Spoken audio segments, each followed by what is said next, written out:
أهلا أخي أهلا أخي بالخير قد مدت يدي أهلا أخي أهلا أخي. Bismillahirrahmanirrahim. Assalamualaikum warahmatullahi wabarakatuh. Ikhwatal ahibba, saya mencintai kalian karena Allah Subhanahu wa Ta'ala. Akhir-akhir ini banyak sekali kita mendengar pembahasan tentang kiamat. Bahkan sampai-sampai overdosis menjelaskan dan menentukan tentang hal tersebut. Membahas tanda-tanda kiamat sebagai diskursus keilmuan itu bagus. Tapi jika terlalu dalam dan tidak beranjak ke topik-topik yang lain, itu sangat tidak bagus. Apalagi kalau dibumbui dengan topik-topik konspirasi dan halusinasi.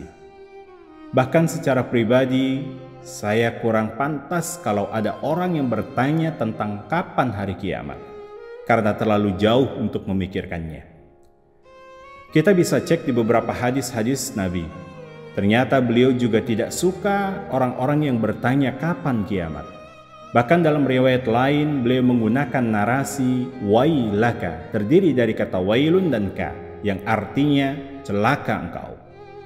Nabi lebih suka seseorang itu mempersiapkan dan memperbanyak amal solehnya untuk menghadapi sebuah kematian dan akhirat yang sudah pasti nyata.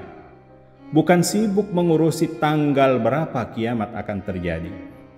Bahkan jika kita perhatikan, ada beberapa hadis sahih yang menunjukkan bahwa Rasulullah SAW tidak merespon baik segala pertanyaan sahabat-sahabatnya yang bertanya tentang kapan kiamat. Pertama, kita bisa lihat dalam hadis riwayat Al-Bukhari nomor hadis 6167. An Abi Hurairah qala, "Bainama an-nabiy sallallahu alaihi wasallam fi majlisin yuhaddithul qauma, ja'ahu a'rabiyyun faqala, mata as-sa'ah?" فمضى رسول الله صلى الله عليه وسلم يحدث فقال بعض القوم سمع ما قال فكره ما قال. Dari Abu Hurairah radhiyallahu anhu berkata, ketika Rasulullah sallallahu alaihi wasallam di suatu majlis berbincang dengan kaumnya, datanglah seorang Arab Badui bertanya, kapan kiamat? Rasulullah sallallahu alaihi wasallam tidak menggubris pertanyaannya beliau dan tetap lanjut berbincang-bincang. Sebagian kaum berkata, Rasulullah itu mendengar yang Badui tadi sampaikan pertanyaannya, tapi beliau tidak suka dengan konten yang ia tanyakan. Hadis ini menunjukkan bahwa Nabi Muhammad SAW tidak mengindahkan pertanyaan si penanya karena tidak suka dengan konten pertanyaannya. Kedua, kita bisa lihat dalam hadis riwayat Al-Bukhari nomor hadis 3688. عن أنس رضي الله عنه أن رجلا سأل النبي صلى الله عليه وسلم عن الساعة فقال متى الساعة؟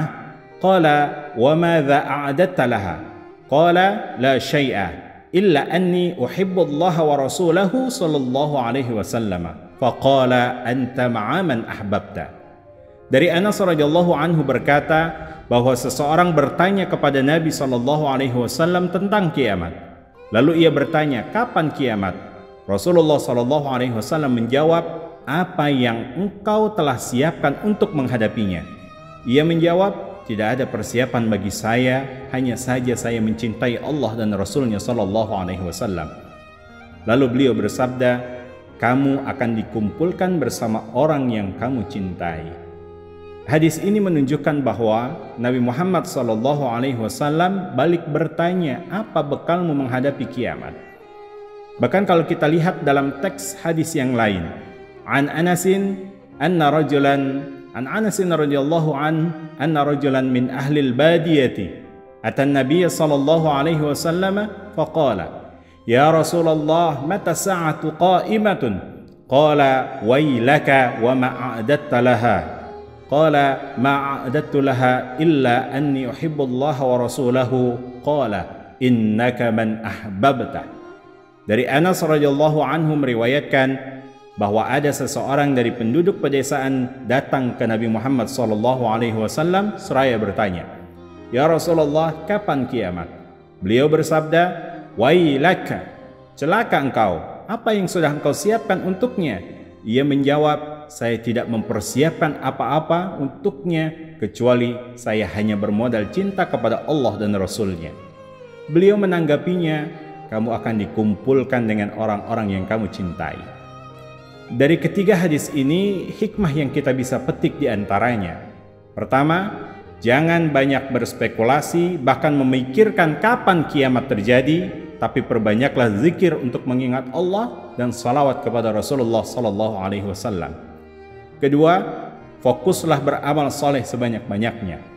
Tinggalkan segala pikiran yang membuat kita lemah dan tidak mau beramal soleh. Momentum COVID-19 Allah hadirkan di tengah-tengah kita. Bukankah itu bagian dari pelajaran terbaik yang bisa kita ambil?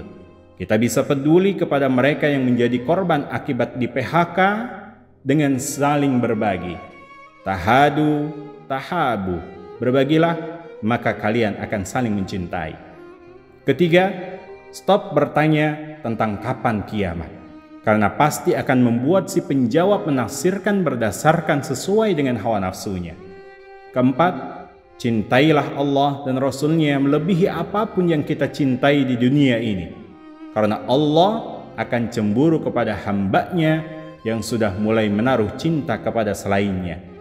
Semoga Allah berikan pemahaman kepada kita melalui pemahaman para ulama-ulama yang fiqh secara keilmuan dan istiqomah dalam ibadah. Wassalamualaikum warahmatullahi wabarakatuh.